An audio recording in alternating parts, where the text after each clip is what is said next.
मुख्यमंत्री अभ्युदय योजना में आप सभी का पुनः हार्दिक स्वागत एवं अभिनंदन है।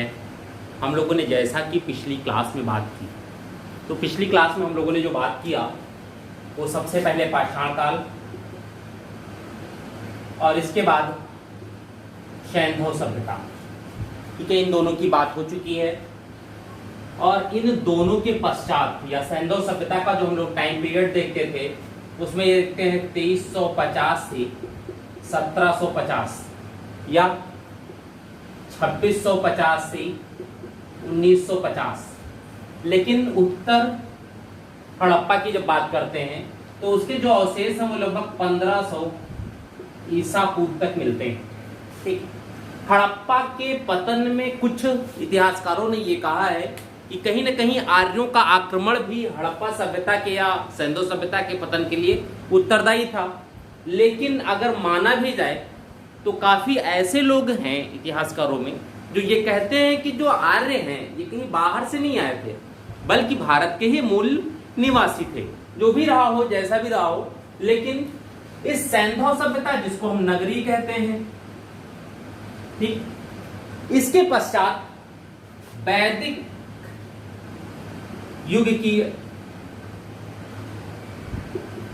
का प्रारंभ होता है। और इस वैदिक युग में देखते हैं कि पहले प्रारंभ में कबीलाई संस्कृत है,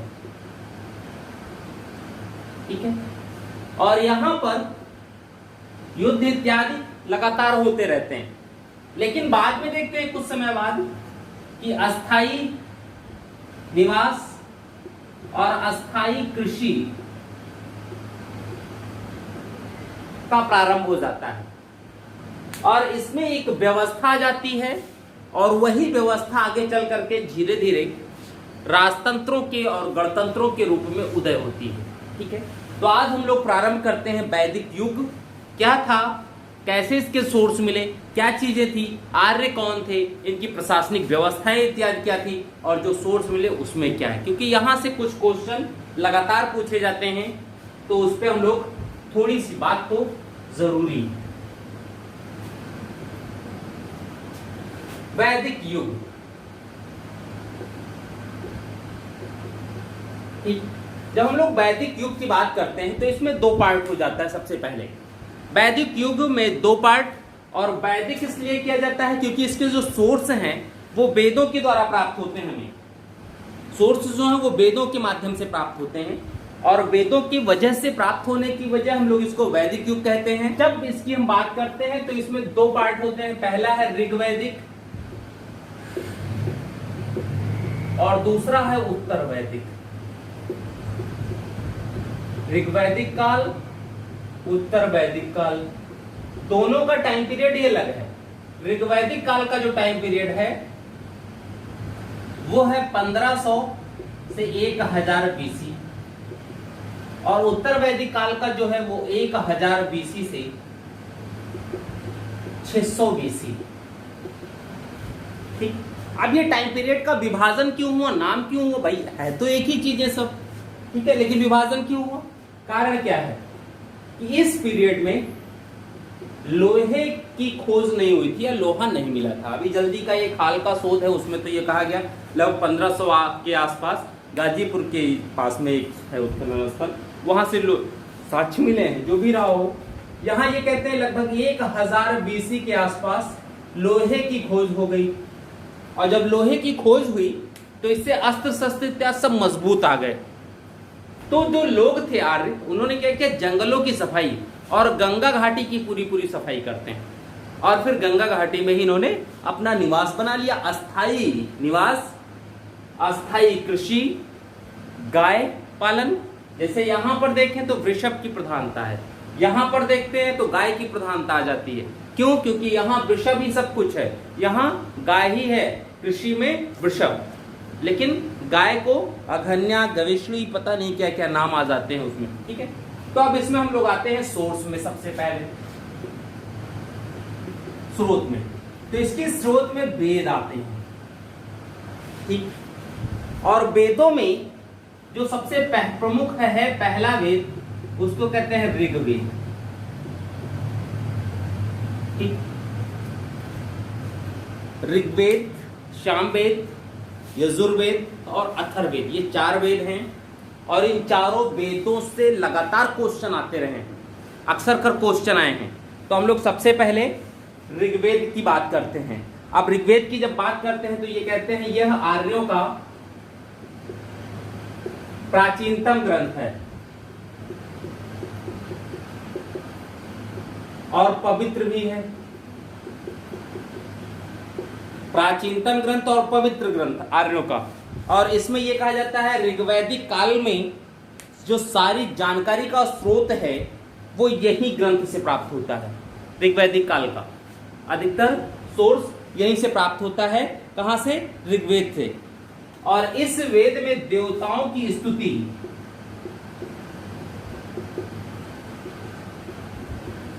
की गई है, जिसमें अगर मंडल देखे जाएं तो 10 मंडल हैं या अध्याय ही इनको कहते हैं। और इन 10 मंडलों में 2 से लेकर के 7, 2, 3, 4, 5, 6, 7 ये जो मंडल हैं ये प्राचीन हैं। 1, 8, 9 और 10 ये 4 मंडल जो है अध्याय ये बाद के हैं, ऐड किए गए ऋग्वेद में। अब समस्या क्या है कि इसमें जब हम लोग देखते हैं टोटल तो इसमें 10 मंडल 1028 सूक्त, कुछ जगहों पर बात किया जाता है तो 1017 सूक्त, ठीक है, 1017 सूक्त और 10,580 ऋचाएं हैं।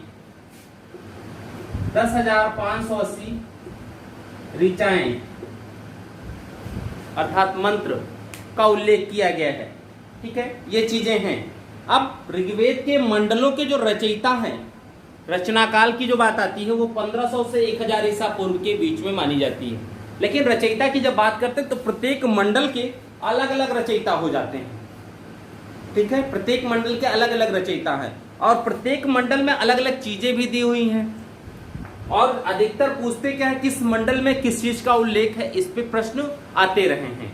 तो हम लोग थोड़ी सी बात इन प्रमुख मंडलों पर कर लिया जाए कि उनमें क्या क्या चीजें हैं, कहां से क्या चीजें आ सकती हैं, इसकी बात हो जाए।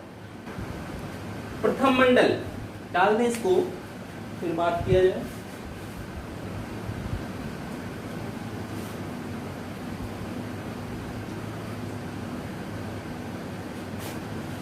ठीक है, प्रथम मंडल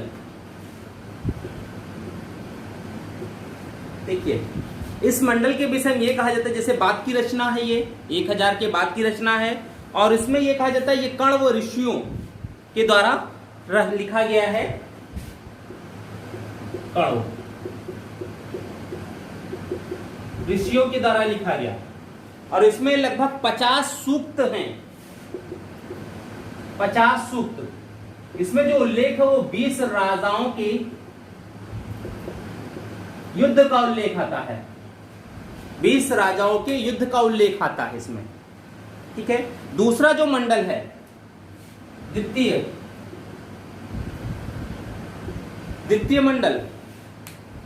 मंडल की जो स्थिति है उसमें यह है कि पहला तो 2 से 7 तक के जो मंडल हैं उनको वंश मंडल कहते हैं, क्योंकि सबसे पहले वही लिखे गए थे। बाद में 1, 8, 9 और 10 ये बाद में लिखे गए, ठीक है।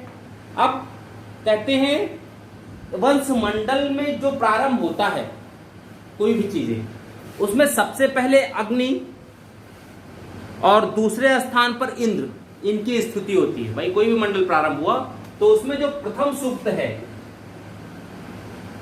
वो अग्नि को और दूसरा इंद्र को, ये एक परंपरा है 2 से 7 तक की, ठीक है, इनको संबोधित है। और कहते हैं वंश मंडल के ऋषियों को सामूहिक रूप से जो भी वंश मंडल के हैं प्रगाथा कहा गया, ठीक है, जैसे 2 से 7 तक के, इसको वंश मंडल कहते हैं। और इनके जो ऋषि हैं इनको प्रगाथा कहा गया है, ऋषियों को, ठीक है। और 2 से 7 तक के जितने भी मंडल है उसका जो प्रारंभ होता है वो पहला सूक्त, प्रथम सूक्त अग्नि को तथा द्वितीय सूक्त इंद्र को समर्पित है, ठीक है। अब देखिए दूसरा मंडल गुत्समद, इनके द्वारा रचित किया गया, ठीक है। और ये कहा जाता है जो गुत्समद हैं वो विश्व के पहले मैकेनिकल इंजीनियर थे, अभियंत्रिकी, ठीक है। ये विश्व के प्रथम अभियंत्रिकी हैं, इनके विषय में कहता है पहले इंजीनियर हैं, विश्व के प्रथम इंजीनियर है ये। तृतीय मंडल यह विश्वामित्र द्वारा लिखा गया, ऋषि विश्वामित्र, नाम तो सुना ही होगा इनका अच्छे से, ठीक है। इनको पहला धर्मगुरु माना जाता है। कहते हैं कि इसी तृतीय मंडल में, इसी मंडल में गायत्री मंत्र का उल्लेख है। ये बहुत पूछा जाता है गायत्री मंत्र का उल्लेख किस मंडल में है, ठीक है। तो यहीं पर गायत्री मंत्र का उल्लेख है, गायत्री मंत्र का उल्लेख है। और इस गायत्री मंत्र की रचना विश्वामित्र ने अनार्यों को आर्य बनाने के लिए किया था, ठीक है। इसकी रचना अनार्यों को आर्य बनाने के लिए किया, ठीक है। यानी ऐसे लोग जो आर्य नहीं थे उनको गायत्री मंत्र के द्वारा शुद्ध किया जाता था और फिर उन्हें बनाया जाता था। गायत्री को यह कहा जाता है यह सूर्य का रूप एवं प्रातः काल की देवी थी, ठीक है। गायत्री माता, गायत्री परिवार ही है पूरा, ठीक है। और आज तो काफी है। चौथा मंडल जो है चतुर्थ मंडल जो है वह वामदेव का है और इसमें कृषि यंत्रों या कृषि से संबंधित उल्लेख है, कृषि मंत्रों का उल्लेख है। इसमें कृषि विधा की भी बात की गई है, बहुत सी चीजें बताई गई हैं कृषि विधा से संबंधित, तो उनका भी यहां उल्लेख किया गया है, ठीक है। पांचवा आत्री ऋषि का है ये, इसको रचना आत्री ऋषि से संबंधित है ये। छठा ये भारद्वाज ऋषि, नाम इनका भी सुना होगा, ऋषि भारद्वाज, ठीक है। इलाहाबाद में तो ऋषि भारद्वाज का आश्रम ही है और भगवान राम जब वन प्रस्थान करते हैं तो वहां पर इन्होंने रुके भी थे और भारद्वाज ऋषि के द्वारा ही इन्हें बताया गया था कि आपको दक्षिण जाना चाहिए ताकि रावण से युद्ध हो सके, ठीक है। वो सब एक कहानी है, ठीक है। अब सातवां जो मंडल है वो वशिष्ठ का है, ऋषि वशिष्ठ का है ये, ठीक है। और यह पूरा का पूरा मंडल जो है वरुण देवता को समर्पित है। साथ ही साथ इसमें दासराग युद्ध का वर्णन है, दासराग युद्ध का वर्णन है। राजा सुदास और 10 अन्य जनपद, कहते हैं राजा सुदास भरतकुल के थे, पहले उनके जो पुरोहित थे वो विश्वामित्र थे, उन्होंने विश्वामित्र को हटा करके वशिष्ठ को अपना पुरोहित बना लिया और जब उन्होंने ये स्थानांतरण किया, हटाया उनको विश्वामित्र को, तो विश्वामित्र को बड़ा बुरा लगा कि हमारे स्थान पे किसी और को, उन्होंने 5 आर्य और 5 अनार्य जनजातियां जो थी, कबीले थे, उनको एकजुट किया और उन्होंने राजा सुदास के खिलाफ युद्ध की घोषणा कर दी। युद्ध हुआ और इस युद्ध में ईश्वर की कृपा से राजा सुदास विजयी हुए और जो एक घमंड था विश्वामित्र जी का वो टूटा, ठीक है। तो ये कहानी है, क्या है उसमें सही पता नहीं। 8वें मंडल की हम लोग बात करते हैं।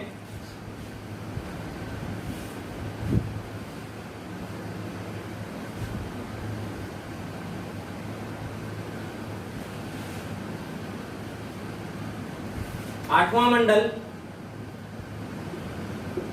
कण्व ऋषि का है।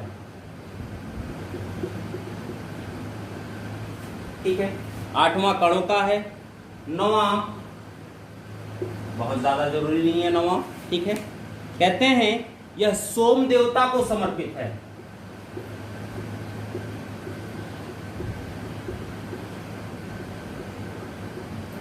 ठीक है, सोम देवता को समर्पित है। कहते हैं हिमालय में एक चोटी है मोजवन, और उस मोजवन चोटी से ये सोम की जो पत्तियां होती थी, पेड़ पौधे होते थे, वो नीचे आते थे, और उसी की प्राप्ति के पश्चात इसी सोम से मदिरा बनाई जाती थी। ठीक है, जिसका सेवन होता था। और उसमें ये कह रहे हैं कि इस मदिरा का पान वही व्यक्ति कर सकता था जिसने कम से कम 3 वर्ष गृहस्थ जीवन जिया हो, अन्यथा दूसरा नहीं कर सकता था। 10वां मंडल। ठीक है, 10वां मंडल सबसे बाद का है। ठीक है, और इसमें कई सूक्त हैं, जिनमें एक है पुरुष सूक्त, जिसमें वर्ण व्यवस्था दी हुई है। और इसी में यह कहा गया है वर्ण व्यवस्था में कि ब्रह्मा के मुख से ब्राह्मण की उत्पत्ति, भुजाओं से क्षत्रिय की उत्पत्ति, कमर से वैश्य की उत्पत्ति और पैरों से शूद्र की उत्पत्ति हुई है। यानी पहली बार चतुर्दिक वर्ण व्यवस्था का उल्लेख पुरुष सूक्त, जो कि ऋग्वेद का 10वां मंडल में है, उसकी व्याख्या होती है वहां पर। ठीक है, तो ये चीजें 10 मंडल की बात हो गई। अब इनसे आगे हम लोग बढ़ते हैं, ये देखा जाए कि आगे क्या क्या था। 10वां जो मंडल है, इसी में एक सूक्त और आता है, पुरुष सूक्त हो गया, एक नासदीय सूक्त है। ठीक, इसमें एकेश्वर की बात आई है, एकेश्वरवाद की, निर्गुण ब्रह्मा की बात हो रही है, या एकेश्वरवाद की बात होती है, एकेश्वरवाद की बात की गई है।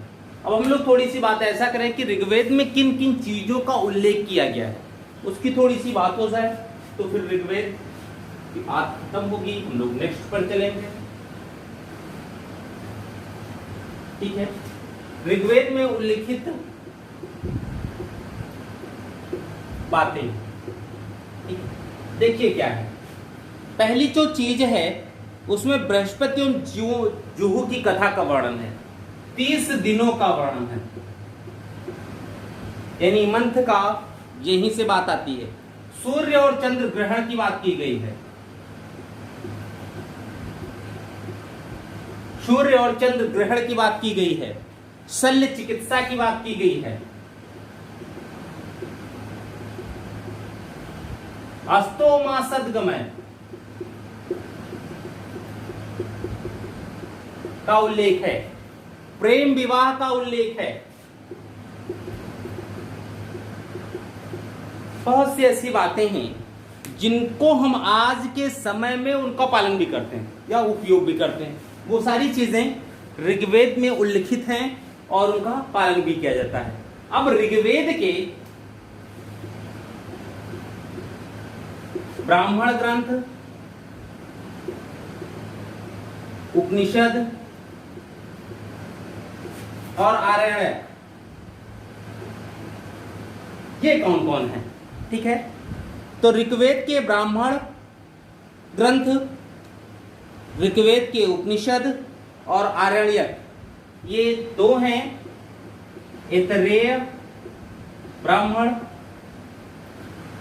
उपनिषद भी ऐतरेय उपनिषद, आरण्यक भी ऐतरेय। दूसरा कौशितकी,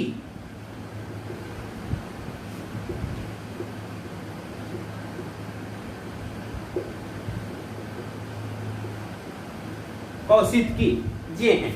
अब ब्राह्मण ग्रंथ अगर ऐतरेय वही सब सेम है यहाँ पर। अब ये देखिए कि इन ब्राह्मण ग्रंथों में भी किस चीज का उल्लेख किया गया है। ठीक है, आरण्यक ऐसे हैं जो जंगल में लिखे गए, उपनिषद बाद में लिखे गए, ब्राह्मण ग्रंथ इनको पढ़ने के लिए इनकी विवेचना होगी। ठीक है, वो सब चीजें हैं। अब ये देखिए कि इन ब्राह्मण ग्रंथों में किन किन चीजों का बात किया गया है, कौन कौन सी बात का उल्लेख है। ऐतरेय, ठीक है, सबसे पहले हम लोग लेते हैं ऐतरेय ब्राह्मण।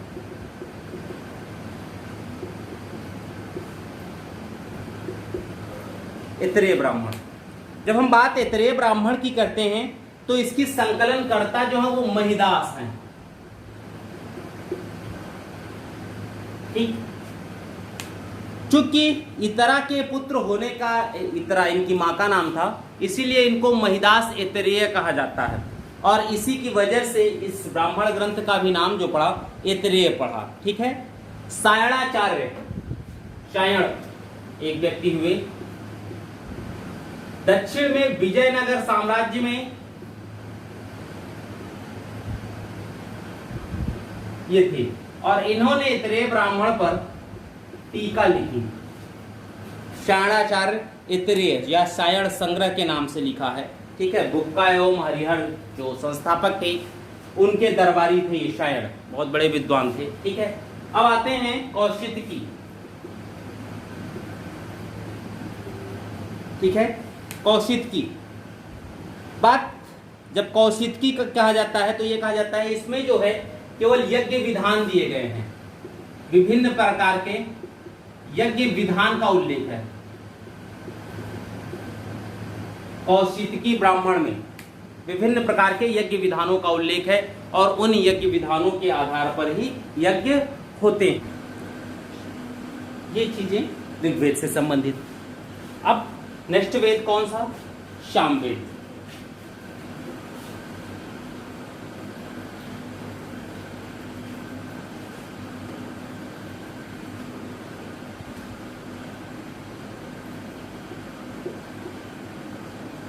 सामवेद संगीत से संबंधित है। सामवेद, जब हम बात इसकी करते हैं तो ये कहते हैं साम का अर्थ होता है गाना, वैसे तब यानी संगीत से संबंधित। सर्वप्रथम सा रे गा मा का जो भी है ये यहीं पर मिला है, सामवेद में ही सबसे पहले संगीत की जो धुनियां हैं इसी से मिला है। कहते हैं सामवेद के प्रथम दृष्टा जो है वो जैमिनी थे। ठीक है। लेकिन सुकर्मा ने इसका विस्तार किया था, यानी इसका प्रथम दृष्टा जैमिनीय, लेकिन उसको विस्तार दिया सुकर्मा ने। प्रथम दृष्टा जैमिनीय, विस्तार दे रहे हैं सुकर्मा। इसमें जो मंत्रों की संख्या है वो है 1869। टोटल मंत्र 1869 हैं। ठीक है। और समस्या ये है कि इसको ऋग्वेद से अभिन्न माना गया है।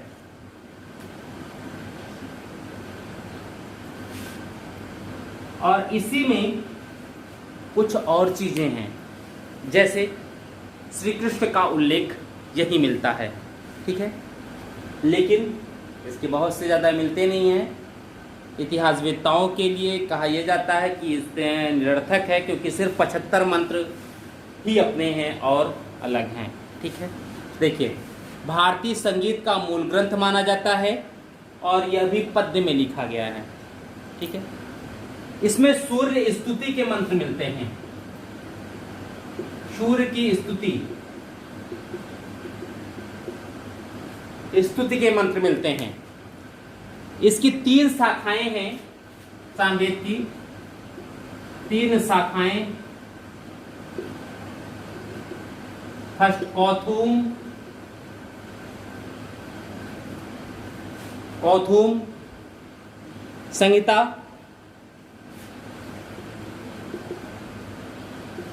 दूसरा रामायणीय संहिता और तीसरा कपिस्थल। ठीक है, सॉरी, जैमिनीय प्रथम दृष्टा जो है संहिता।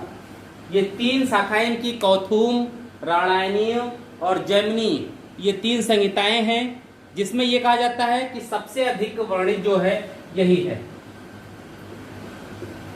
सबसे अधिक वर्णित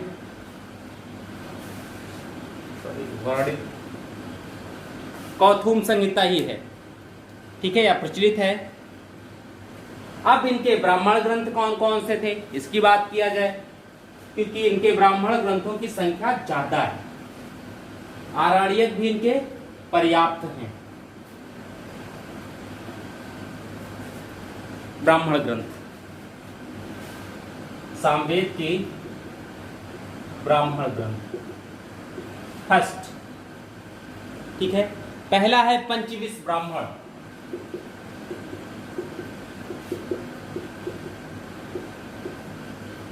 कहते हैं कि इसे तांड या महाब्राह्मण भी कहते हैं। इसे तांड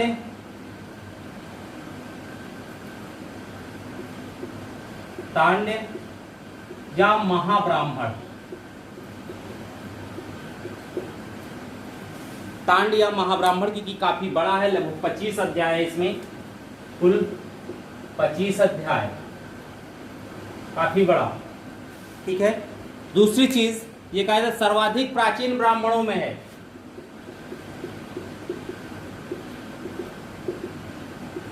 प्राचीन ब्राह्मणों में, ठीक है। दूसरा, इसमें इंद्र को उत्पत्तिकर्ता के रूप में दिखाया गया है, उत्पत्तिकर्ता, इंद्र को उत्पत्तिकर्ता के रूप में दिखाया गया है। दूसरा, षड्विश ब्राह्मण,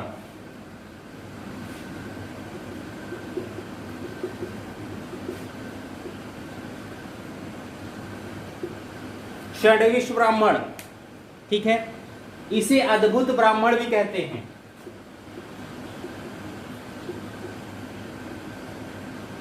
इसमें जादू टोना,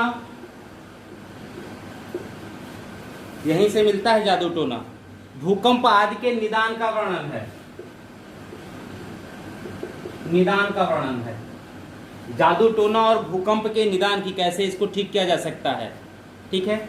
लेकिन इसे ये कहा जाता है कि ये पंचविश ब्राह्मण का परिशिष्ट है, यानी अलग नहीं है, उसी से जुड़ा हुआ है। नेक्स्ट आता है वंश ब्राह्मण, ठीक है, इसमें ऋषियों की वंशावलियां दी गई हैं।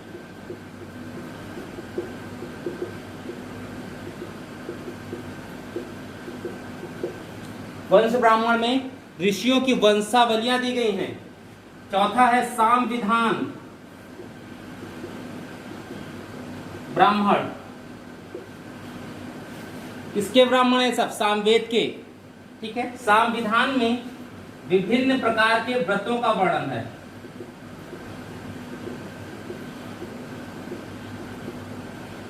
महिलाओं के काम की चीज है ये। संविधान ब्राह्मण उन्हें पढ़ना चाहिए ताकि 8-10 व्रत और जान जाएं। लास्ट है पांचवा, जैमिनीय या तलोकार,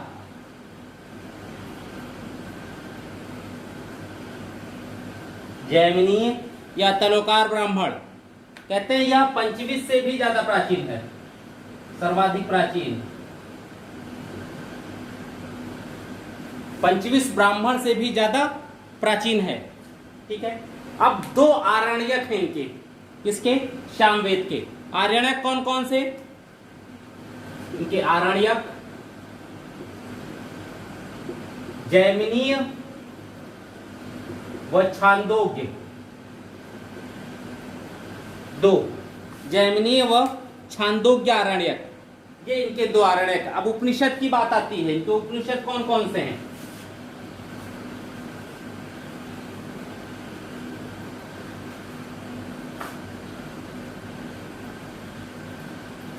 उपनिषद, सामवेद के उपनिषद, देखिए अब जब हम इनके उपनिषदों की बात करते हैं तो उसमें भी दो, एक तो है छांदोग्य उपनिषद और दूसरा है केन उपनिषद, ठीक। अब देखिए इसे सबसे प्राचीन उपनिषद कहा जाता है,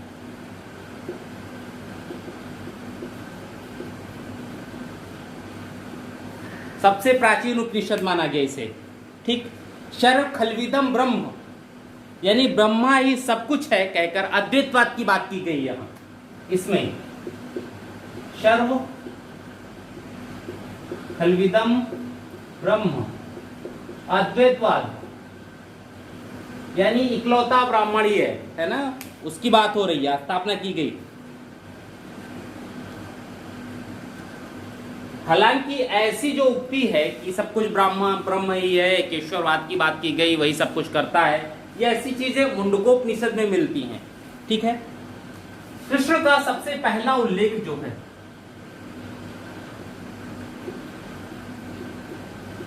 उल्लेख ऋग्वेद में मिलता है।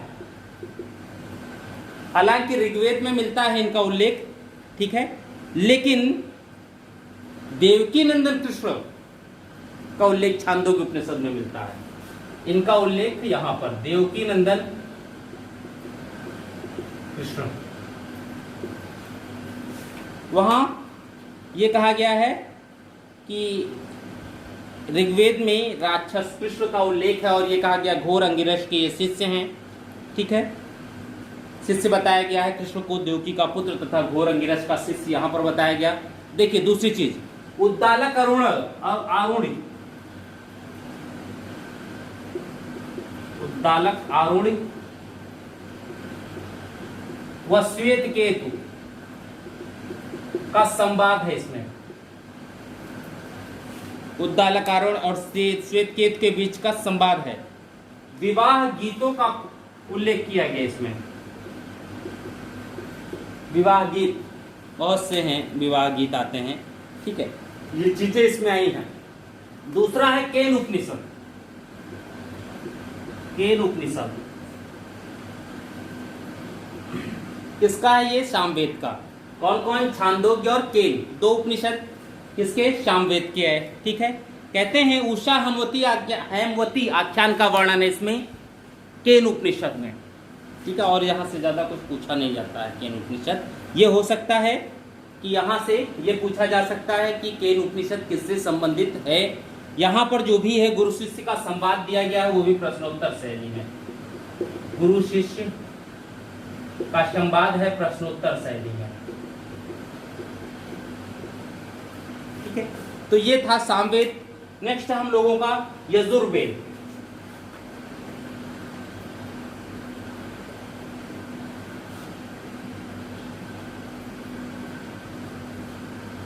नेक्स्ट है यजुर्वेद।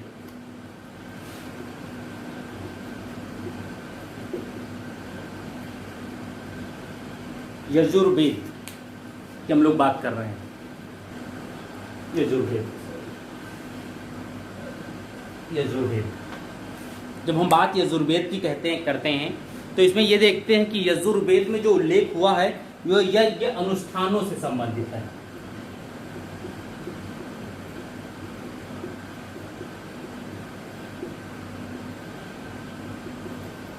पहले रजवाड़े जो होते थे तो एक से एक यज्ञ हुआ करते थे, ठीक है। दूसरा, इस यजुर्वेद से हम लोग उस समय की राजनीतिक और सामाजिक स्थिति का भी परिचय प्राप्त कर लेते हैं। सामाजिक व राजनीतिक स्थिति का परिचय मिलता है इससे, ठीक। दूसरी चीजें, इसी ग्रंथ में पहली बार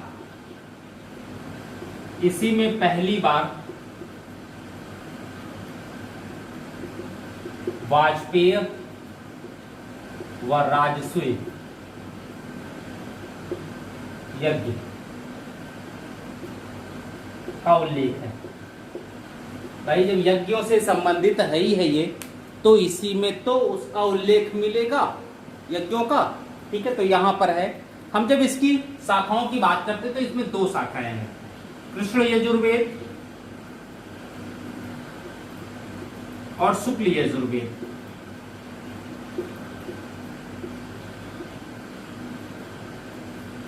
कृष्ण यजुर्वेद, शुक्ल यजुर्वेद, ठीक है। और इन्हीं शाखाओं के अनुसार इनके ब्राह्मण ग्रंथ या पाठ आते हैं, ठीक है। अब देखिए इनके कौन कौन से हैं। कृष्ण यजुर्वेद के सबसे पहले मैत्रायणी, पहला मैत्रायणी संहिता। दूसरा इनका काठक संहिता।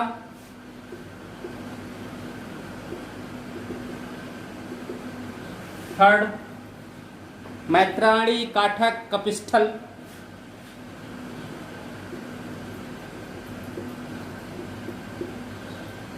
कपिस्थल संहिता। और फोर्थ तैत्तरीय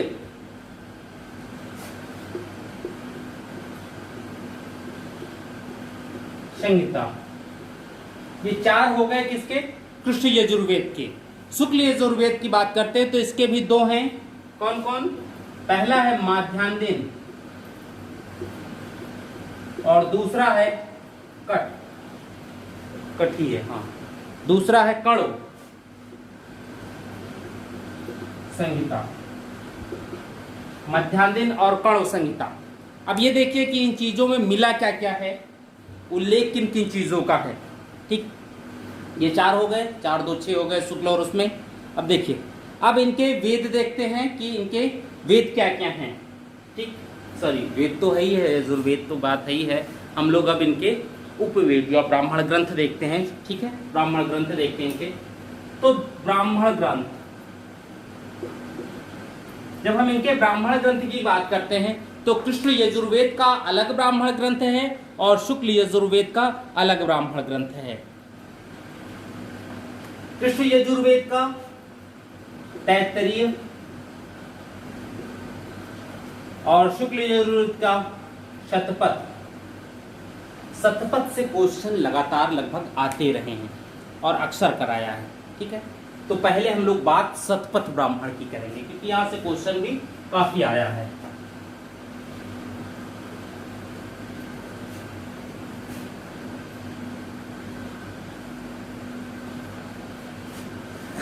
शतपथ ब्राह्मण लिख लें आप।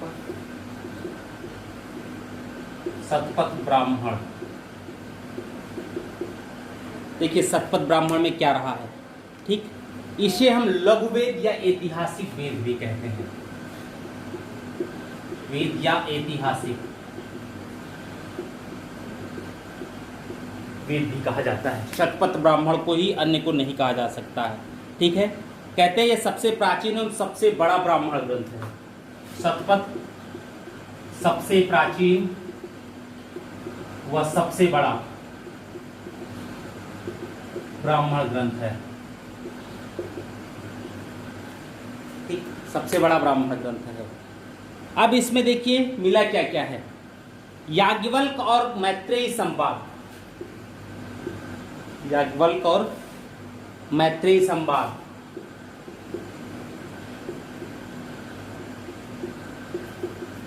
मैत्रेयी संवाद। दूसरा विदेह माधव की कथा, विदेह माधव की कथा। पुरुष मेय यज्ञ,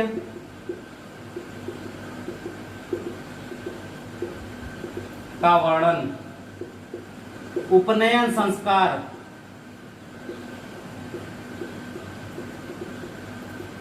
ये भी होता था, इसका भी उल्लेख यही मिलता है। राम कथा, जल प्लावन की कथा,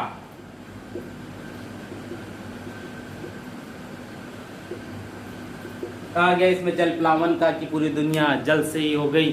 तो ऐसे में विष्णु जी ने मत्स्य अवतार लिया और मत्स्य अवतार के पश्चात वो मनु और मनु की जो बहन थी उनको ये निकाल करके लाए ताकि पृथ्वी पर जीवन खत्म ना हो और पुनः उनसे परिवार चालू हो गया। ठीक है, राजा दुष्यंत व भरत की कथा। राजा दुष्यंत वही है, भरत वही है जो शेर की सवारी किया करते थे और जिनके नाम पर हम लोग ये मानते हैं कि इन्हीं के नाम पर भारत पड़ा। दुष्यंत और उर्वशी जो अप्सरा थी उनकी प्रेम कहानी की बात है इसमें। ठीक है, कृषि संबंधित क्रियाएं, कृषि संबंधित क्रियाएं इसी में मिली हैं। ठीक है, पुरुरवा और उर्वशी जो अप्सरा थी उनका आख्यान भी यही मिलता है। ठीक है, शतपथ ब्राह्मण में ही स्त्री को अर्धांगिनी कहा गया है। सबसे पहली बार यहीं पर उसे अर्धांगिनी कहा गया है। ठीक है, तो ये शतपथ ब्राह्मण की कुछ प्रमुख चीजें हैं जहां से कुछ क्वेश्चन आते हैं कि ये चीज कहाँ उल्लेख है, ये कहाँ उल्लेख है, तो ये शतपथ ब्राह्मण में सारी चीजें उल्लेख हैं। अगर यहाँ से कुछ आ जाए तो आप उसे बता सकते हैं। ठीक है, नेक्स्ट देखिए, आरण्यक की जब बात करते हैं तो यजुर्वेद के जो आरण्यक हैं उनमें बृहदारण्यक,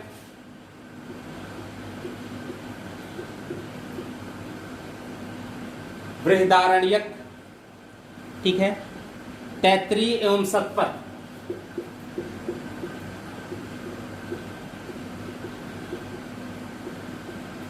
शतपथ, तैत्तिरीय व शतपथ ये आरण्यक हैं इनके। तैत्तिरीय आरण्यक में अहिल्या, जिनको भगवान राम ने पैर से मार करके छुआया तब वो पुनः हुई, उनके को श्राप था, वो पत्थर की बन गई थी। भगवान राम जब आए यहाँ पर और जा रहे थे जंगल में, उसी समय उन्हें छुड़ाया, उन्होंने उनको मुक्त किया। ठीक है, ये इनके आरण्यक हैं। जब उपनिषदों की बात आती है, इनके उपनिषद की बात आती है, तो उपनिषदों में भी देखिए बृहदारण्यक, बृहदारण्यक उपनिषद, यहां से प्रश्न आता है अक्सर।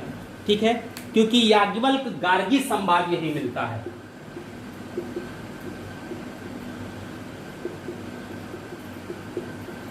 संवाद हुआ क्या था, याज्ञवल्क्य बहुत बड़े विद्वान थे और उस समय स्त्रियां भी विद्वता रखती थी, उनको भी शिक्षा का पूरा अवसर दिया जाता था। तो याज्ञवल्क्य और गार्गी के बीच में संवाद चल रहा था, तो उसमें याज्ञवल्क्य को लगा कि हम पराजित हो जाएंगे, तो ये गुस्से में आ गए। तो फिर पुरुषवादी मानसिकता इनकी आती है सामने और उसमें ये कहते हैं कि आप चुप हो जाओ, नहीं तुम्हारा झोंटा पकड़ के उठाकर पटक देंगे। ठीक है, तो वो चीजों का उल्लेख यहीं पर मिलता है यहाँ। ठीक है, तो कहाँ पर, बृहदारण्यक उपनिषद में याज्ञवल्क्य और गार्गी का संवाद मिलता है। ठीक है, तैत्तिरीय उपनिषद,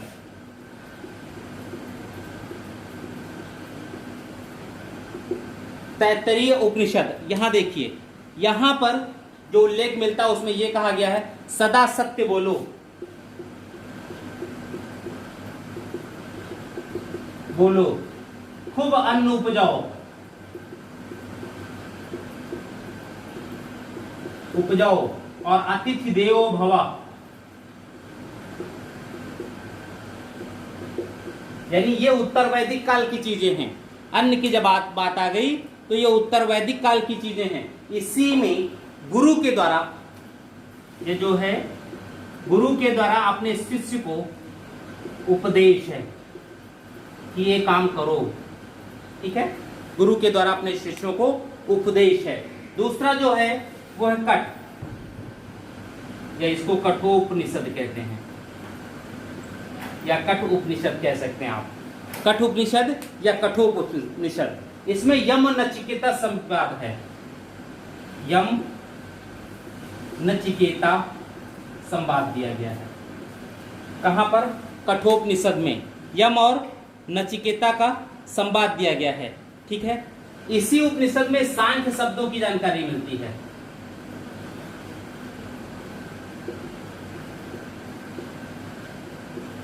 जानकारी मिलती है। लास्ट इसके बाद वाला जो है वो है श्वेताश्वर उपनिषद।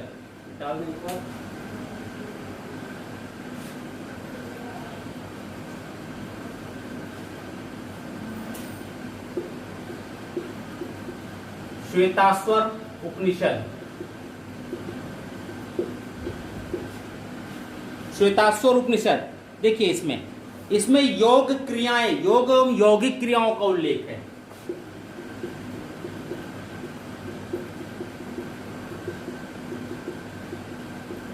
क्रियाओं का उल्लेख है, योग एवं यौगिक क्रियाओं का उल्लेख है। नौधा भक्ति की इसी में बात की गई है, नौधा भक्ति का उल्लेख इसी में किया गया है। नेक्स्ट है मैत्रायणी उपनिषद, मैत्रायणी उपनिषद इसमें यह कहा गया है कि स्त्रियां जो होती हैं वो जुआ और शराब की तरह होती हैं, उनसे दूरी बना करके रहा जाए। त्रिमूर्ति का उल्लेख इसी में किया गया है। स्त्रियां जो हैं वो जुआ और शराब जैसी हैं, ठीक है। इसमें यह कहा गया जुआ और शराब का योग है, ये कहा गया। इसी में त्रिमूर्ति की बात है।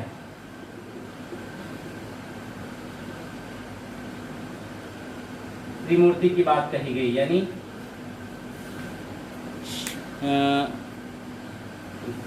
विष्णु, ब्रह्मा और शंकर, इनकी बात आती है, ठीक है। निराशावाद के तत्व भी सबसे पहले यही देखते हैं। लास्ट है ईशोपनिषद। ईशोपनिषद कहते हैं इसका विषय जो है आध्यात्मिक चिंतन है। आध्यात्मिक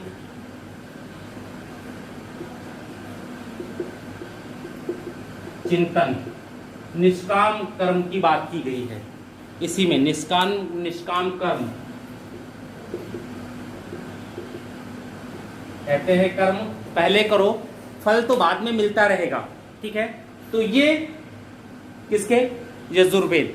अब लास्ट हम लोगों का जो बचता है वो है अथर्ववेद।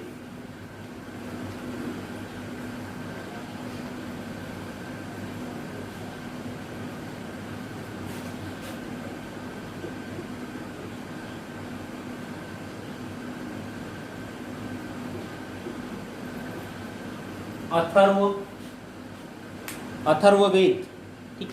देखिए इसकी जो बात आती है वो अथर्वा ऋषि की है, कहते हैं ये अथर्वा ऋषि के द्वारा।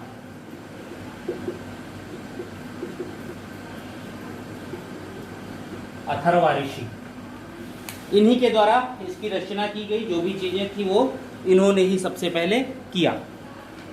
इसके विषय में दूसरा ये कहते हैं कि इसमें लगभग 20 मंडल है और 731 मंत्र। दो चीजों का इसमें उल्लेख है। पहला तो है तंत्र मंत्र का, तंत्र मंत्र का उल्लेख मिलता है। और दूसरी चीज आती है औषधि विज्ञान की। औषधि विज्ञान का उल्लेख मिलता है,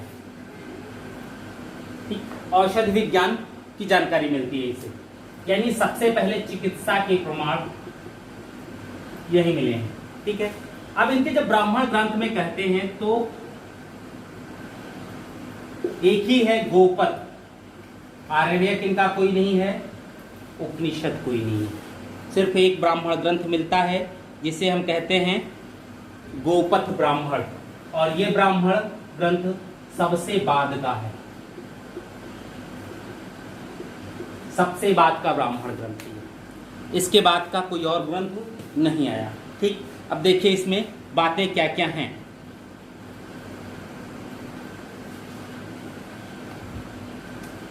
इसी में परीक्षित का पहला उल्लेख आया है। परीक्षित कौन? वही अभिमन्यु के पुत्र। अभिमन्यु कौन? वही अर्जुन वाले बेटे, ठीक है, जिनको चक्रव्यूह में घेर करके मार दिया गया था और फिर परीक्षित को जन्म लिया परीक्षित ने, ठीक है। इसमें उल्लेख है परीक्षित का, और परीक्षित को यहाँ पर मृत्यु लोक का देवता कहा गया है। परीक्षित को मृत्यु लोक का देवता कहा गया है, ठीक है। परीक्षित को संगीत का नायक कहा गया है और विश्व जनित राजा की उपाधि दी गई है यहाँ पर। कहाँ? अथर्ववेद में। दूसरा, मगध और अंग व अंग का उल्लेख है, यानी महाजनपद काल की बात आ गई। उस समय तक जन जो हैं जनपद में परिवर्तित हो चुके रहे होंगे, इसीलिए इन सब चीजों का उल्लेख आ रहा है। अयोध्या का उल्लेख अथर्ववेद में है, इसका उल्लेख अथर्ववेद में है। अयोध्या का उल्लेख यही मिलता है अथर्ववेद में, ठीक है, ठीक है। वैसे ऋग्वेद के 10वें मंडल में भी अयोध्या का उल्लेख आया है। इसका ऋग्वेद के 10वें मंडल में भी है, लेकिन ये जो 10वां मंडल है ये बाद का है, अथर्ववेद के बाद का है। इसलिए सबसे पहला उल्लेख अगर अयोध्या का आ जाए तो वो कहाँ पे है? अथर्ववेद में है, क्योंकि ऋग्वेद के 10वें मंडल में उल्लेख है, लेकिन ऋग्वेद का जो 10वां मंडल जोड़ा गया वो बहुत बाद में जोड़ा गया। किसमें? ऋग्वेद में। उससे पहले उसमें 10वां मंडल नहीं था। ठीक है, कहा गया है। अब नेक्स्ट चीज देखिए, जनता द्वारा राजा के चुनाव का उदाहरण मिलता है।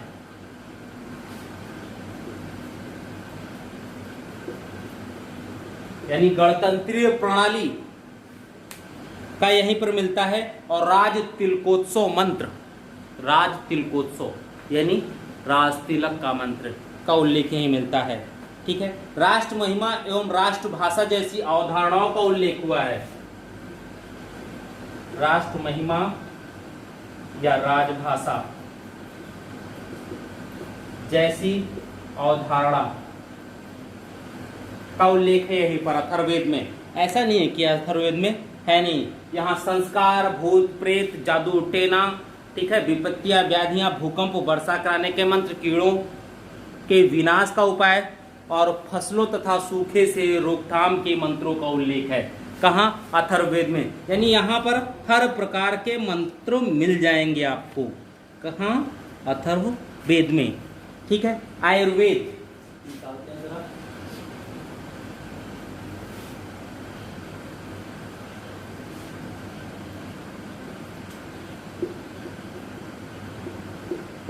आयुर्वेद, जब आयुर्वेद की बात आती है तो ये तुरंत चिकित्सा से जीवन का विज्ञान कहा जाता है, का पहला उल्लेख यही मिलता है। यानी चिकित्सा यहीं पर है ये। ठीक है, और इसका सेकंड पार्ट है।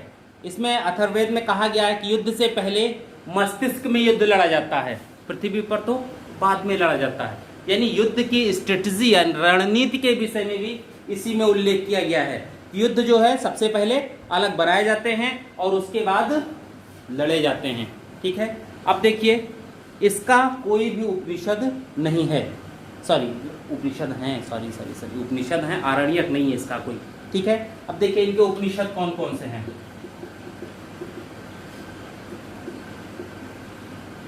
इसके अथर्ववेद के उपनिषद मुंडक उपनिषद, मुंडकोपनिषद,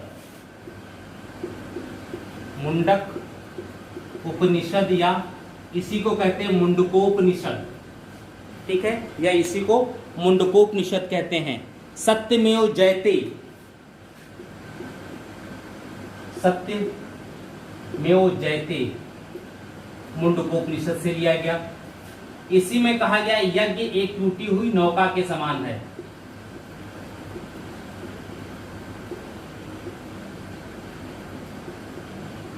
नौका के समान है, इसी में ये कहा गया है यज्ञ एक टूटी हुई नाव जैसी है।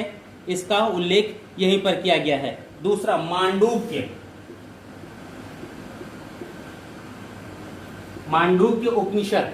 ठीक है, इसमें कहा गया है पूरी दुनिया की उत्पत्ति ब्रह्मा से हुई है, ब्रह्मा सगुण भी है और ब्रह्मा निर्गुण भी है।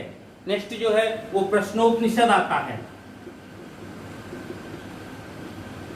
प्रश्नोपनिषद, प्रश्नोपनिषद पिप्पलाद एवं 6 ऋषियों के वार्तालाप का संकलन है इसमें। यानी ऋषियों के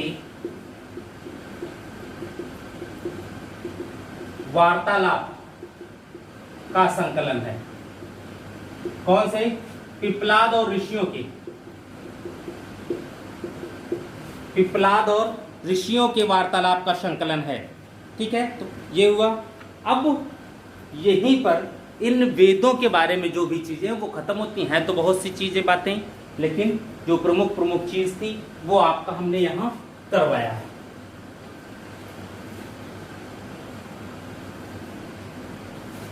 अब हम लोग आते हैं, ये देखा जाए कि कैसे चीजें आगे बढ़ती हैं, क्या सामाजिक दशा थी, क्या राजनीतिक दशा थी और क्या क्या चीजें क्या क्या कब हुई, कैसे हुई। दूसरी चीजें जो छूट गई है वो उपवेद। वेदों के उपवेद कौन कौन से हैं? पहला ऋग्वेद, सामवेद, यजुर्वेद और अथर्ववेद। ठीक, ये 4 हो गए। अब इन चारों के उपवेद देखिए कौन कौन है। ठीक है, सबसे पहले आयुर्वेद। यहां पर एक चीज है, कंफ्यूजन है, बहुत सी चीजें नहीं मिलती हैं। यजुर्वेद का धनुर्वेद, यजुर्वेद का धनुर्वेद। ठीक है, अथर्ववेद का शिल्पवेद, शिल्प वेद,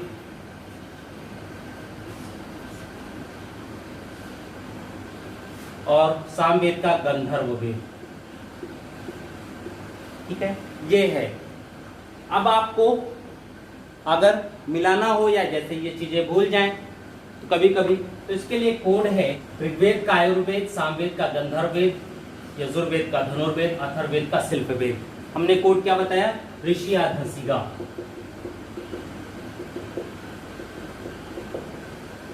अब धसिगा को जब आप करेंगे तो ये सीरियल आ जाएगा। ठीक, धा शा गा आ। ठीक, धसिगा हो गया। अब इसको आप मिलाना है कैसे? आयुर्वेद कहां चला जा रहा है? सबसे ऊपर कोड में, यहां यहां आ जाएगा। ठीक, अब गा जो है वो कहां जाएगा? शा पे चला जाएगा। ठीक, अब या जो है वो धा पे जाएगा। ठीक, कौन सा? यजुर्वेद धनुर्वेद पे हो गया। अब यहां का जो आ है वो यहां जाएगा। ठीक है, शिल्पवेद पे। तो ये सीरियल हो गया। अब इसके अकॉर्डिंग आप कर सकते हैं। सिर्फ आपको ये देखना है कि ऋष्या धसिगा में सबसे नीचे आयुर्वेद है और वो सबसे ऊपर पहुंच जाता है ऋग्वेद के पास। आयुर्वेद अगर ऋग्वेद के पास पहुंच गया, चूंकि संगीत से संबंधित कौन? गंधर्व। इसी में विवाह की भी बात की गई है, तो गंधर्व विवाह तो प्रेम विवाह होता ही था, तो गंधर्व विवाह सामवेद से हो गया।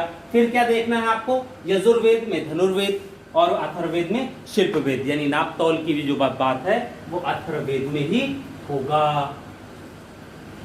चलिए आगे हम लोग बढ़ें थोड़ा सा, और ये देखा जाए कि नदियां, ऋग्वैदिक नदियां पूछी जाती हैं कुछ, क्योंकि इनके नाम अलग हैं, वर्तमान में इनके नाम अलग हैं। जैसे सिंधु को सिंध, सुवास्त को स्वात, वर्तमान नाम है। वितस्ता झेलम, जैसे वितस्ता, जो नाम चेंज हुए हैं, जो उस समय कहा गया आज कुछ और कहा जा रहा है, केवल हम लोग बात भी उन्हीं की करेंगे। परुष्णी, परुष्णी। ठीक है, दूसरी नदी है सतुद्री, शतुद्री। ठीक है, फिर है दृष्टवती,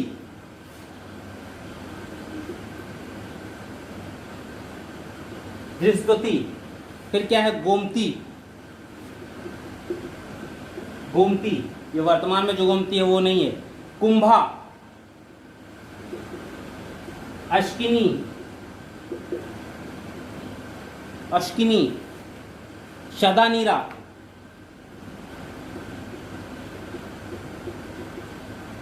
ठीक, वैश्वानर ऋषि वाली बात आएगी। विपाशा,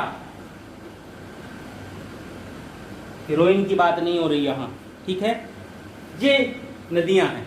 वितस्ता झेलम को कहा जाता था।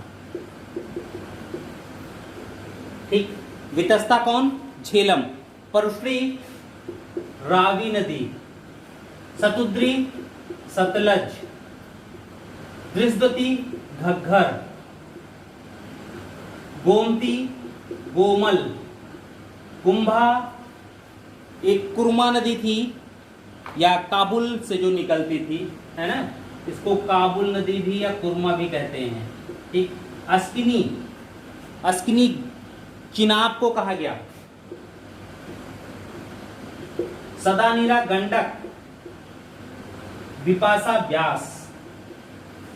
ठीक है, ये प्रमुख नदियां हैं जिनका आज अलग अलग नाम आ गए। ठीक है, तो ये चीजें पूछी भी जाती हैं, कई बार पूछी गई हैं। अब पूछी जाएगी आगे कि नहीं पूछी जाएगी, अब हम कैसे बता सकते हैं, लेकिन स्वाभाविक है कि यहाँ से पूछा जाता रहा है, लगातार पूछे जाते रहे और लोग कंफ्यूज भी होते हैं, बहुत सी गलत करते हैं। तो ये चीजें हैं कि आपका गलत ना हो, प्रमुख यही है। और जो नाम है वो लगातार लगभग सेम है, सिंधु सिंध हो गई।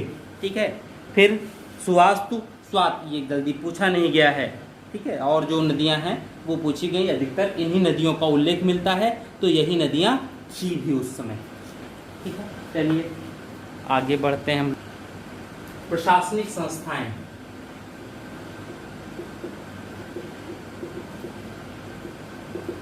तो हम ऋग्वैदिक कालीन प्रशासनिक संस्थाओं की बात करते हैं तो उसमें 4 संस्थाएं मिलती हैं, जैसे सभा, समिति, विदत और गण, ठीक, ये 4 मिलती हैं, जिसमें से सभा, समिति और विदत तो उसमें प्रचलन में थी, लेकिन गण के विषय में कोई जानकारी नहीं मिलती, ठीक। इसके विषय में कोई जानकारी नहीं है।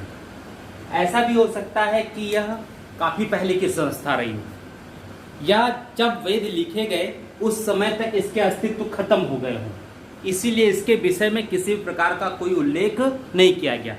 सभा, समिति और विदत, ये 3 चीजों के विषय मिलता है। सभा और समिति को अथर्ववेद में प्रजापति की 2 पुत्रियां कहा गया है, ठीक है, सभा और समिति को। अब जब सभा और समिति की बात आती है तो यह देखा जाता है कि ऋग्वेद में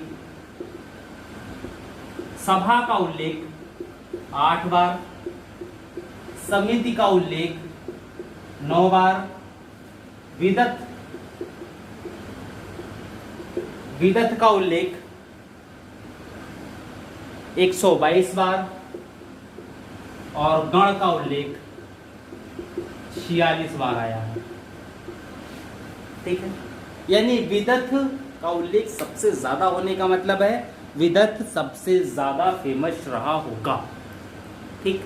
अब देखिए, एक इतिहासकार है लुडविग, ये कहते हैं कि जो सभा थी,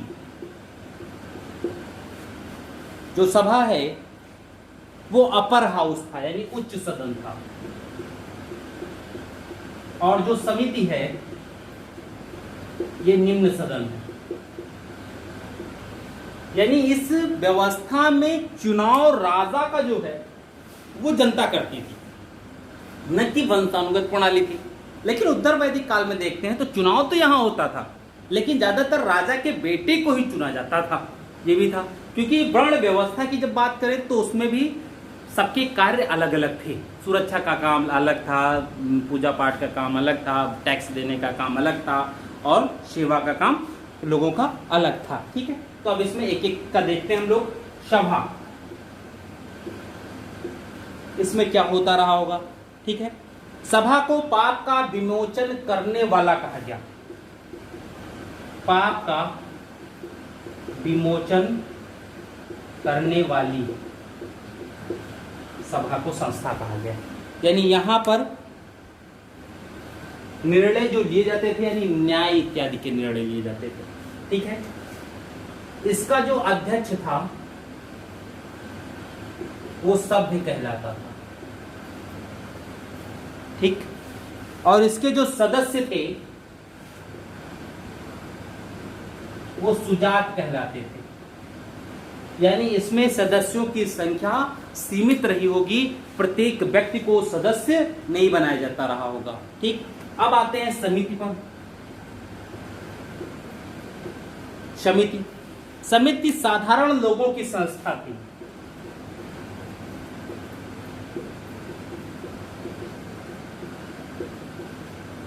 यानी यहां विशेष लोग, यानी सीनियर लोग रहे होंगे, सामान्य लोग नहीं आ सकते थे, ठीक है।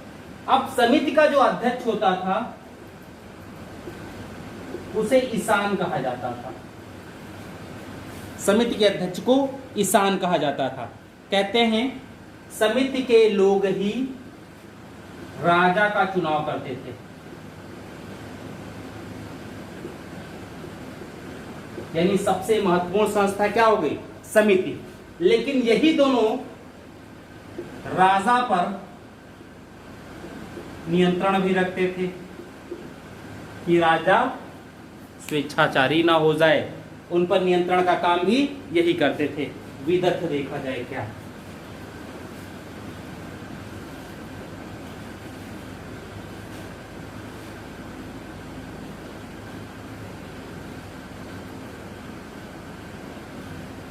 विदथ, विदथ, ठीक है। देखिए विदथ को राथ कहते हैं, इसको राथ भी कहा जाता था विदथ को, ठीक। इसमें सैनिक, असैनिक और न्यायिक या धार्मिक जो भी हो, सैनिक, असैनिक, धार्मिक इत्यादि कार्यों से संबंधित यानी हर प्रकार का कार्य होता था।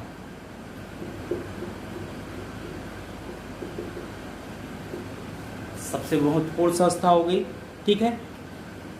इस संस्था में स्त्रियां भी प्रतिभाग करती थी। किसमें? विदथ में स्त्रियां भी प्रतिभाग करती थी। इसी संस्था का काम था नववधू का स्वागत, नववधू का स्वागत भी यही संस्था करती थी, ठीक है। कहते हैं यहीं पर उपज का भी वितरण होता था, वितरण होता था। यानी ऐसी संस्था जहां पर स्त्रियां भी प्रतिभाग करती हों, पुरुष भी प्रतिभाग करते हों, वहीं पर उपज का वितरण होता है। यानी पुरुष की आय व्यय की जानकारी स्त्रियों को भी रहती थी, ठीक है। तो ये संस्थाएं हो गई, गढ़ के विषय में कोई जानकारी ही नहीं है तो उसकी हम लोग बात ना करें, बस वो संस्था थी, उसका सिर्फ नाम आता है, लेकिन उनका क्या काम था इसका नहीं आता है। टैक्स क्या था, कर प्रणाली क्या थी, ठीक। एक कर का नाम आता है जिसे कहते थे बलि, बलि, ठीक है। यही एक प्रचलन था और कहते हैं यही लिया जाता था। लेकिन बलि जो है ये भी नियमित नहीं था, नियमित नहीं है, ये भी स्वैच्छिक है। हम जब वैदिक काल की बात करते हैं तो ये स्वैच्छिक था। कारण क्या था कि जब राजा जो है वो कबीले का प्रमुख है और राजा को काम दिया गया है कि ये काम तुम करो, और जो सुरक्षा का तुम काम करोगे उसके एवज में व्यक्ति अपनी इच्छा से तुम्हारा जो भरण पोषण है, खर्चा पानी है, वो देता रहेगा, इसलिए तो वर्ण व्यवस्था है, ठीक। तो ये स्वैच्छिक होता था। लेकिन बाद में यही बलि चल के स्वैच्छिक न करके नियमित कर दिया जाता है और वो हो जाता है टैक्स पूर्णतः, ठीक है। अब देखिए यहाँ महिलाओं को राजनीतिक एवं संपत्ति संबंधी अधिकार नहीं प्राप्त था। महिलाओं को राजनीतिक व संपत्ति संबंधी अधिकार नहीं था, अधिकार नहीं प्राप्त था। लेकिन वे सभा, समिति और विदथ में भाग जरूर लेती थी। लेकिन सभा, समिति व विदथ में प्रतिभाग कर सकती थी, यानी भाग लेती थी, ठीक है। न्याय व्यवस्था जो है वो सुधारात्मक थी, मृत्युदंड का कोई चलन नहीं था। ज्यादातर न्याय व्यवस्था में अर्थ का आरोपण किया जाता था, यानी आपको आर्थिक दंड दिया जाता था और दंड में भी क्या था, गाय। मृत्युदंड की सजा, यदि आपने के ऊपर मृत्युदंड है, मृत्यु का आपने किसी किया है तो उसे 100 गायों का दंड आरोपित होता था, ठीक है। ये चीजें यहाँ पर थी। सामाजिक स्थिति हम लोग देखते हैं कि उस समय की सामाजिक स्थिति क्या रही होगी और समाज कैसा रहा होगा, क्या क्या परंपराएं और क्या क्या प्रथाएं उस समय रही होंगी समाज में। ऋग्वैदिक समाज देखिए, जब हम समाज की बात करते हैं तो जो समाज है वो क्योंकि कबीलाई था, कबीला था, इसलिए रक्त संबंध यहां अनिवार्य थे। ठीक है, जो भी संबंध बनेंगे वो रक्त संबंध के आधार पर बनेंगे।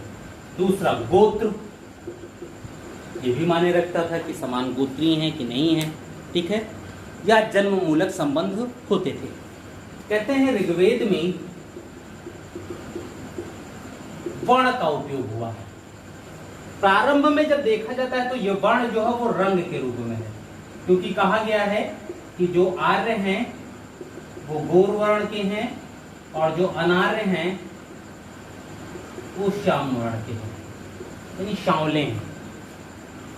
आर्य गोरे रंग के हैं, अनार्य सांवले रंग के हैं, इसकी बात आती है। लेकिन आगे चल करके यह वर्ण जो है वो कर्म के आधार पर हो गया, ठीक। और प्रारंभिक दौर जब हम देखते हैं तो उस प्रारंभिक दौर में 3 वर्ण मिलते हैं। कौन कौन? क्षत्रिय, ब्राह्मण और वैश्य, ये 3 वर्ण मिलते हैं प्रारंभ में। और इन तीनों वर्णों के कार्य भी अलग अलग थे। जैसे क्षत्रिय का काम सुरक्षा देना, ब्राह्मण का काम पूजा पाठ इत्यादि का, वैश्य का जो बच्चे वो उनका काम था वैश्य का कर इत्यादि का या उत्पादन कार्यों में नियोजित रहना, ठीक है।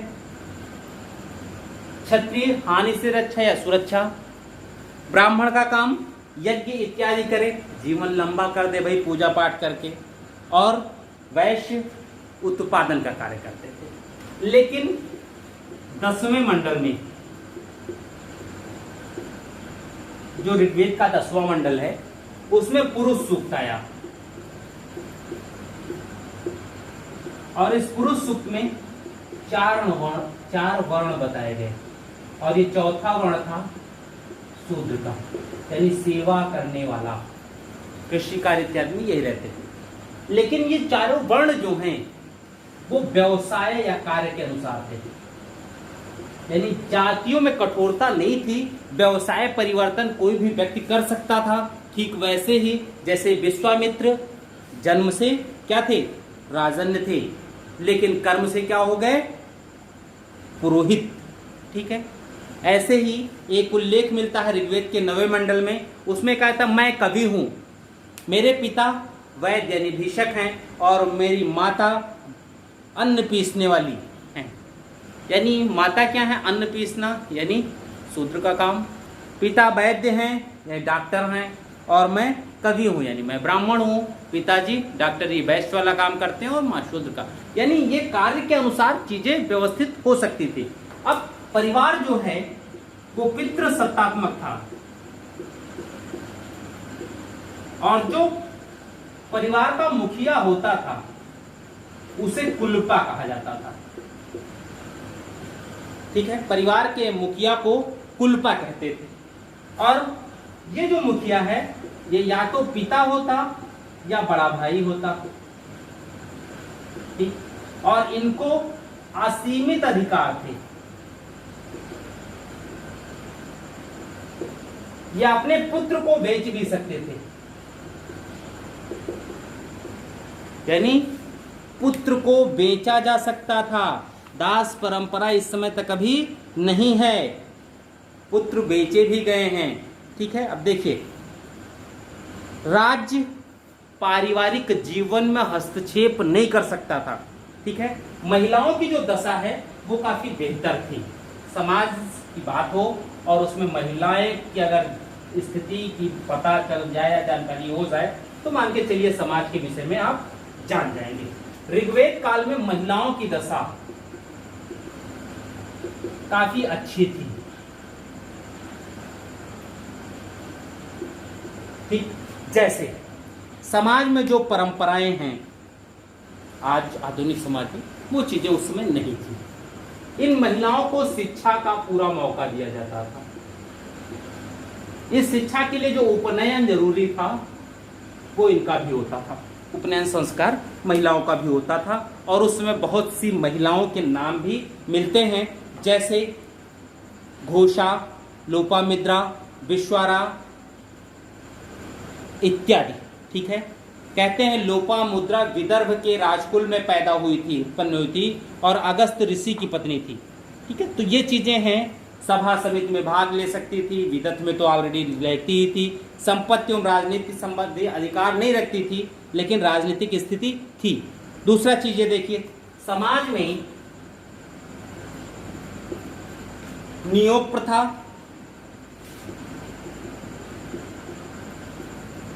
विधवा पुनर्विवाह,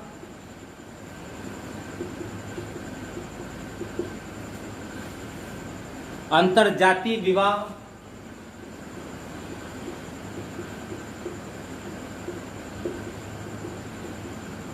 प्रचलित थे। सोचिए उस समय अंतरजातीय विवाह होता था, ठीक है।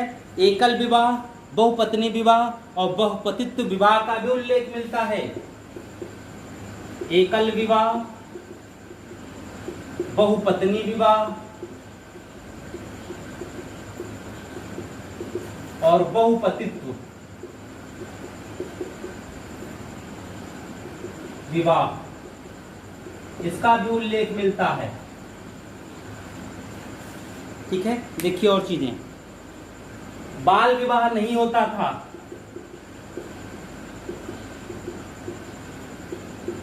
नहीं होता था। महिलाओं में पर्दा प्रणाली नहीं थी,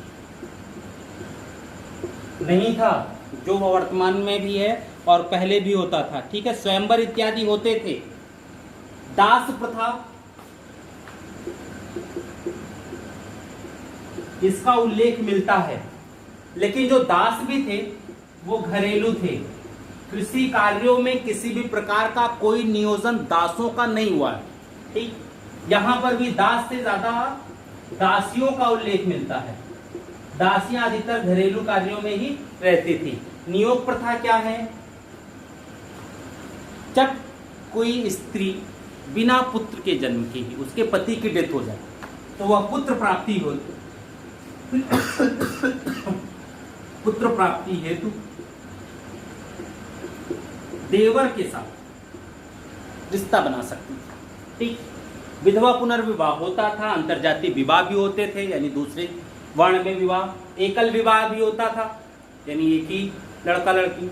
बहुपत्नी, यानी एक पुरुष के कई पत्नियां हों।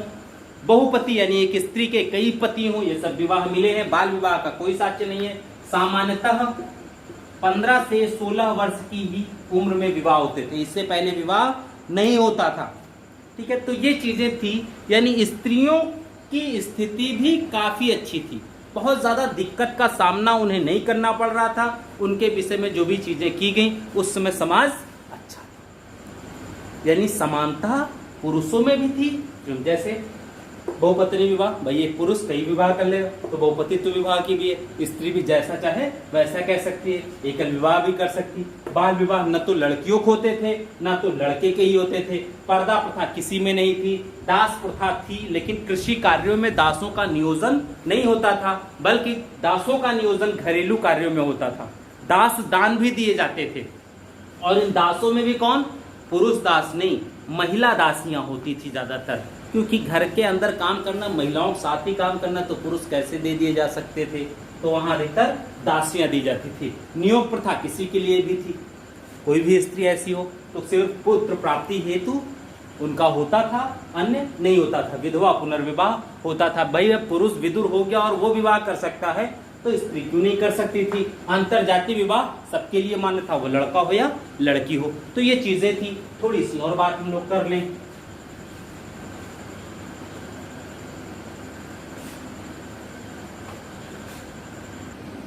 प्रशासन की इकाई,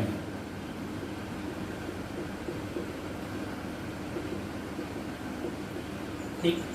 जब हम ऋग्वैदिक कालीन की बात करते हैं तो यहां प्रशासन जन से स्टार्ट होता है। जन, सबसे पहले विश्व, ग्राम, और फिर ग्राम के बाद कुल। जन का जो प्रमुख होता था इसको गोपति, गोपति या जनस्य गोपा,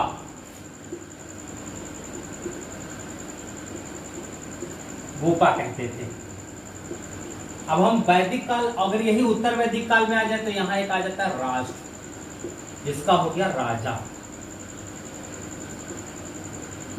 यानी जन, जब 2 3 4 जन एक साथ मिलते हैं तो राष्ट्र का निर्माण होता है, वह राष्ट्र बनता है।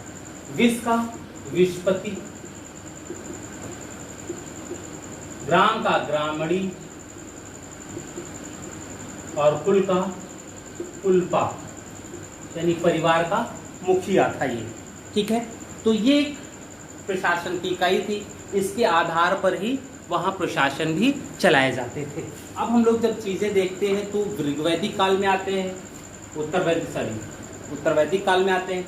तो उत्तर वैदिक काल में चूंकि लोहे का आविष्कार हुआ और लोहे की वजह से उत्पादन के साधन बढ़ेंगे, और जब लोहे की वजह से उत्पादन के साधन बढ़ते हैं या उत्पादन बढ़ता है तो उत्पादन की वजह से भी समाज पर प्रभाव पड़ेगा। कारण क्या है? इन उत्पादन पर अधिकार को लेकर के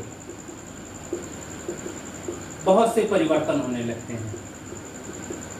ठीक, क्योंकि अभी तक बलि मिलता था, क्या था? स्वैच्छिक था। लेकिन जैसे उत्तर वैदिक काल आया, बलि स्वैच्छिक नहीं रह गया, बल्कि वो अनिवार्य हो गया। ठीक, अभी तक क्या था? वो ऋग्वेद में कबीले आपस में एक दूसरे के साथ सामंजस्य रखते थे, विस्तार की नीति बहुत ज्यादा नहीं होती थी। लेकिन उत्तर वैदिक काल में क्या हुआ?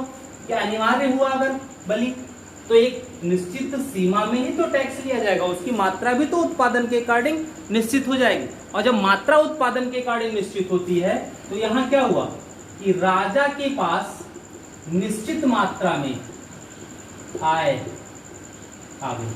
ठीक, और ये आय जो है उस राज्य व्यवस्था, यानी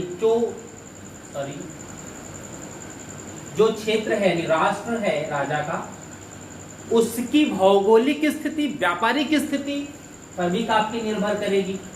ही तो होगा, यानी अगर व्यापार वहां अच्छा है, उत्पादन ज्यादा हो रहा है, तो इन दोनों की वजह से राजा की आय भी ज्यादा होगी।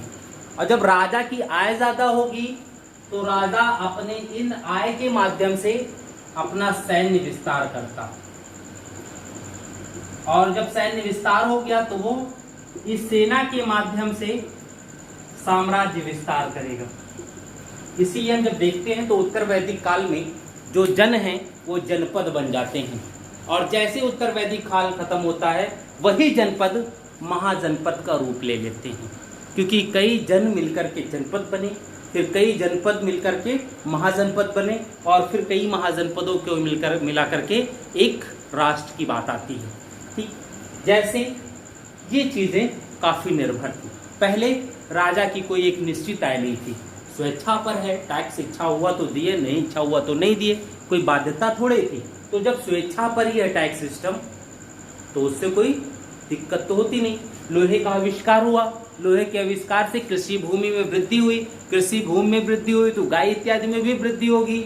उत्पादन के संसाधन अगर आ रहे हैं ज्यादा तो उत्पादन में भी स्वाभाविक है कि वृद्धि होगी, और जब उत्पादन में स्वाभाविक होगी तो जो अब तक स्वेच्छा पर है उसे स्वेच्छा नहीं अनिवार्य कर दिया गया। जैसे ही अनिवार्य किया गया तो अनिवार्य करने का तात्पर्य कि निश्चित मात्रा हो जाएगी कि आपका उत्पादन इतना हुआ तो इसका इतना % आपको देना होगा। जैसे ही मात्रा निश्चित की गई राजा की आय भी निश्चित हो जाएगी। जब राजा की आय निश्चित हो गई तो राजा उसी आय के अकॉर्डिंग तो अपने विस्तार की बात करेगा। उसको क्या लगेगा, अब अधिक से अधिक संपत्ति हम अर्जित कर सकते हैं, उसकी महत्वाकांक्षा में भी वृद्धि होती है, और जब उसकी महत्वाकांक्षा वृद्धि होती है तो वो अपने सैन्य विस्तार करता है, और सैन्य विस्तार के माध्यम से सेना बड़ी रखा आय आई रही है, और उस सेना के माध्यम से अपने महत्वाकांक्षा की पूर्ति के लिए साम्राज्य विस्तार की इच्छा करने लगा। आक्रमण, आसपास के जनों को जीत लिया। जब जन जीते गए, 2-4 जन मिले तो क्षेत्र बड़ा हो गया, तो उसको एक नया नाम दिया गया जनपद। ठीक है, तो ये व्यवस्था थी पूरी की पूरी वैदिक काल, उत्तर वैदिक काल में। इसमें बहुत सी चीजें हैं जिसको हम लोग कवर नहीं कर सकते इतनी छोटी क्लास में, इसलिए जो भी है मैंने मोस्ट जो इम्पोर्टेंट थे जहाँ से क्वेश्चन आते हैं वो हमने बता दिया है। अधिकतर चीज़ें स्वाभाविक है कि आपके एग्जाम के पॉइंट ऑफ व्यू से अच्छा रहेगा। ठीक है, आज की क्लास यही हम लोग खत्म करते हैं। मुख्यमंत्री अभ्युदय क्लासेस से जुड़ने के लिए आप सभी का बहुत बहुत धन्यवाद। Thank you.